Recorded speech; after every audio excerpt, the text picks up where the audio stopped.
Hi hello ನಮಸ್ಕಾರ welcome back to Yashodarshan YouTube channel. ಇವತ್ತಿನ ಈ ವಿಡಿಯೋದಲ್ಲಿ ತುಂಬ ಸಾಫ್ಟಾಗಿ ಹೆಲ್ದಿಯಾಗಿ ಗರಿಗರಿಯಾಗಿ ರಾಗಿ ರೊಟ್ಟಿ ಮಾಡೋದು ಹೇಗೆ ಅಂತ ನೋಡೋಣ. ಅದರಲ್ಲೂ ಬಳಿಯೋ ರಾಗಿ ರೊಟ್ಟಿ ಮಾಡೋದು ಹೇಗೆ ಅಂತ ನೋಡೋಣ.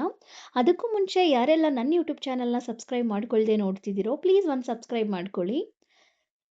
ಸೊ ಇವಾಗ ಹೇಗೆ ಮಾಡೋದು ಅಂತ ನೋಡೋಣ. ಮೊದಲಿಗೆ ಈ 4 ಐಟಮ್ ಇದ್ದರೆ ಸಾಕು, ಬಳಿಯೋ ರಾಗಿ ರೊಟ್ಟಿನ ಈಸಿಯಾಗಿ ಕ್ವಿಕ್ಕಾಗಿ ಮಾಡ್ಕೊಳ್ಬಹುದು. ಮೊದಲಿಗೆ ರಾಗಿ ಹಿಟ್ಟನ್ನು ತೆಗೆದಿಟ್ಕೊಂಡಿದ್ದೀನಿ. ರಾಗಿ ರೊಟ್ಟಿಗೆ ಸ್ವಲ್ಪ ಗೋಧಿ ಹಿಟ್ಟು ಬೇಕಾಗತ್ತೆ, ಜೊತೆಗೆ ರುಚಿಗೆ ತಕ್ಕಷ್ಟು ಉಪ್ಪು, ಹಾಗೆ ಸ್ವಲ್ಪ ನೀರನ್ನು ತೆಗೆದಿಟ್ಕೊಂಡಿದ್ದೀನಿ. ಈಗ ಒಂದು ಮಿಕ್ಸಿಂಗ್ ಬೌಲ್ಗೆ ಈ ಕಪ್ಪಲ್ಲಿ 2 ಕಪ್ಪು ರಾಗಿ ಹಿಟ್ಟನ್ನು ಹಾಕೊಳ್ತಾ ಇದ್ದೀನಿ. ಇದ್ರ ಜೊತೆಗೆ 2 ಟೇಬಲ್ ಸ್ಪೂನ್ ಗೋಧಿ ಹಿಟ್ಟನ್ನು ಹಾಕೊಳ್ತಾ ಇದ್ದೀನಿ.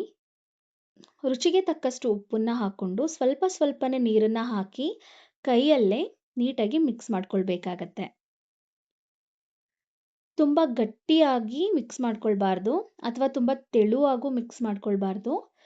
ಇದ್ರದ್ದು ಕನ್ಸಿಸ್ಟೆನ್ಸಿ ಕರೆಕ್ಟಾಗಿರಬೇಕು. ಆವಾಗಷ್ಟೇ ಬಳಿಯೋ ರೊಟ್ಟಿ ತುಂಬ ಸಾಫ್ಟಾಗಿ ಕ್ರಿಸ್ಪಿಯಾಗಿ ಚೆನ್ನಾಗಿ ಬರೋದಕ್ಕೆ ಸಾಧ್ಯ. ನೋಡಿ, ಈ ರೀತಿ ಇರಬೇಕು ಕನ್ಸಿಸ್ಟೆನ್ಸಿ. ಈ ರೀತಿ ಇದ್ದರೆ ತುಂಬ ಚೆನ್ನಾಗಿ ಬರುತ್ತೆ ರಾಗಿ ರೊಟ್ಟಿ.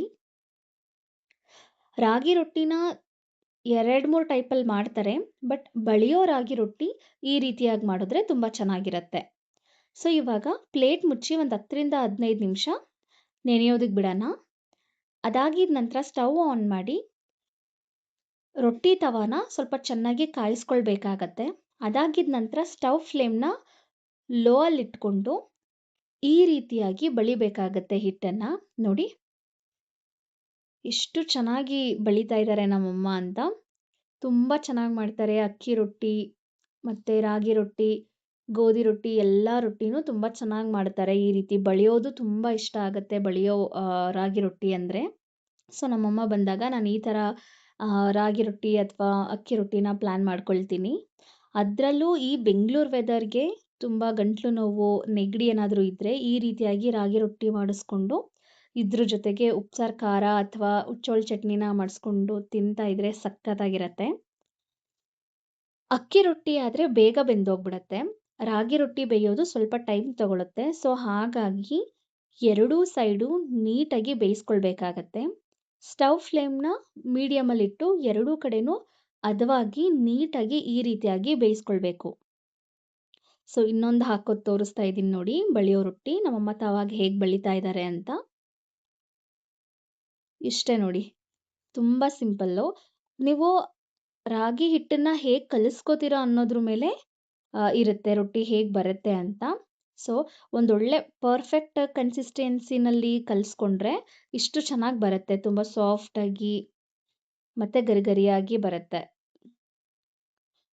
ನೋಡಿ, ನಾನಿವತ್ತು ಯಾವ ಚಟ್ನಿ ಅಥವಾ ಪಲ್ಯ ಸಾಂಬಾರು ಏನೂ ಪ್ಲ್ಯಾನ್ ಮಾಡಿಲ್ಲ.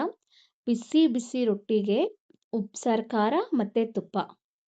ಈ ಉಪ್ಸಾರು ಖಾರ ತುಪ್ಪ ಇದ್ಬಿಟ್ರೆ ಬಿಸಿ ಬಿಸಿ ರೊಟ್ಟಿಗೆ ಯಾವುದೇ ರೀತಿ ಚಟ್ನಿ ಆಗಲಿ, ಪಲ್ಯ ಆಗಲಿ, ಸಾಂಬಾರಾಗಲಿ ಅವಶ್ಯಕತೆನೇ ಇರೋದಿಲ್ಲ. ರುಚಿ ಅಷ್ಟು ಚೆನ್ನಾಗಿರುತ್ತೆ. ಇನ್ ಕೇಸ್ ಈ ರೀತಿ ರಾಗಿ ರೊಟ್ಟಿ ಜೊತೆಗೆ ಖಾರದ ಚಟ್ನಿ ಅಂದರೆ ಈ ಉಪ್ಸಾರು ಖಾರ ತಿನ್ನೋದಕ್ಕೆ ಇಷ್ಟಪಡದೇ ಇರೋರಿದ್ದರೆ ನೀವು ಹುಚ್ಚೋಳು ಚಟ್ನಿ ಅಥವಾ ಕಾಯಿ ಚಟ್ನಿ, ಶೇಂಗಾ ಚಟ್ನಿ ಕೂಡ ಮಾಡ್ಕೊಂಡು ತಿನ್ಬಹುದು. ಈ ರಾಗಿ ರೊಟ್ಟಿಗೆ ಇದಿಷ್ಟು ಚಟ್ನಿಗಳು ತುಂಬ ಚೆನ್ನಾಗಿ ಸೂಟ್ ಆಗುತ್ತೆ.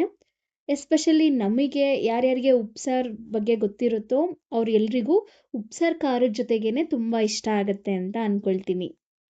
ಸೊ ನನಗಂತೂ ಈ ರೆಸಿಪಿ ತುಂಬ ಇಷ್ಟ ಆಯಿತು. ಐ ಹೋಪ್ ನಿಮ್ಮೆಲ್ರಿಗೂ ಇಷ್ಟ ಆಯಿತು ಅಂತ ಅಂದ್ಕೊಳ್ತೀನಿ. ನೀವು ಕೂಡ ಒಂದ್ಸಲಿ ಆದ್ರೂ ಈ ರೀತಿಯಾಗಿ ಬಳಿಯೋ ರಾಗಿ ರೊಟ್ಟಿನ ಟ್ರೈ ಮಾಡಿ. ಆ ರೊಟ್ಟಿಗೆ ಉಪ್ಸಾರು ಖಾರ ಮತ್ತು ತುಪ್ಪನ ಹಾಕ್ಕೊಂಡು ತಿನ್ನಿ, ತುಂಬ ಅಂದರೆ ತುಂಬ ಚೆನ್ನಾಗಿರುತ್ತೆ. ನಿಮ್ಗೆಲ್ರಿಗೂ ಇಷ್ಟ ಆಗುತ್ತೆ. ನೀವು ಕೂಡ ಇದೇ ರೀತಿ ರುಚಿಯಾಗಿ ಮಾಡ್ಕೊಳ್ಳಿ, ತಿನ್ಕೊಳ್ಳಿ. ಹಾಗೆ ಯಶೋದರ್ಶನ ಯೂಟ್ಯೂಬ್ ಚಾನಲ್ನ ಸಬ್ಸ್ಕ್ರೈಬ್ ಮಾಡ್ಕೊಳ್ಳಿ. ಇದೇ ರೀತಿ ಸ್ಪೆಷಲ್ ರೆಸಿಪಿ ಜೊತೆ ಮುಂದಿನ ವಿಡಿಯೋದಲ್ಲಿ ಸಿಗೋಣ. Thank you so much.